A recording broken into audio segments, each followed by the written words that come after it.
बेरोजगारी और आर्थिक लाचारी से जूझ रहा भारत अब बेहतर जीवन से जुड़े मामलों में भी पिछड़ रहा है।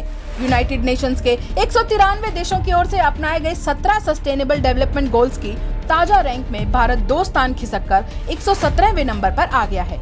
2021 की रिपोर्ट में खुलासा हुआ है कि भारत प्रमुख चुनौतियों जैसे भुखमरी को खत्म करना और फूड सिक्योरिटी को हासिल करना, लैंगिक समानता, लचीले बुनियादी इंफ्रास्ट्रक्चर का निर्माण, इंक्लूसिव एंड सस्टेनेबल इंडस्ट्रियलाइजेशन को बढ़ावा देना और इनोवेशन को बढ़ावा देने की कसौटी पर खरा नहीं उतरा है।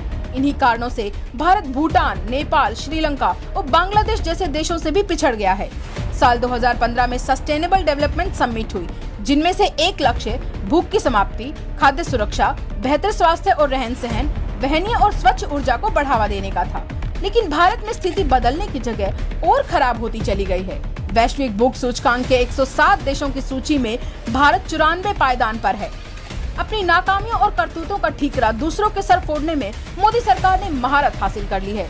अभी कुछ दिन पहले संयुक्त राष्ट्र की ओर से जनसंख्या, खाद्य सुरक्षा, पोषाहार एवं स्थायी विकास पर आयोजित वर्चुअल बैठक में बोलते हुए स्वास्थ्य एवं परिवार कल्याण मंत्री डॉक्टर हर्षवर्धन ने कहा था कि 2030 तक भुखमरी को रोकने में कोरोना वायरस रुकावट है।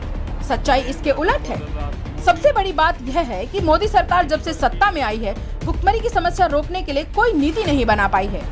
10 सितंबर 2013 को तत्कालीन मनमोहन सरकार ने राष्ट्रीय खाद्य सुरक्षा अधिनियम को अधिसूचित किया, जिसका उद्देश्य था गरिमामय जीवन जीने के लिए आम लोगों को वहनीय मूल्य पर पर्याप्त मात्रा में गुणवत्तापूर्ण खाद्यान्न की आपूर्ति करना, जिसके तहत 75% ग्रामीण और 50% शहरी आबादी को कवर करने की बात की गई थी।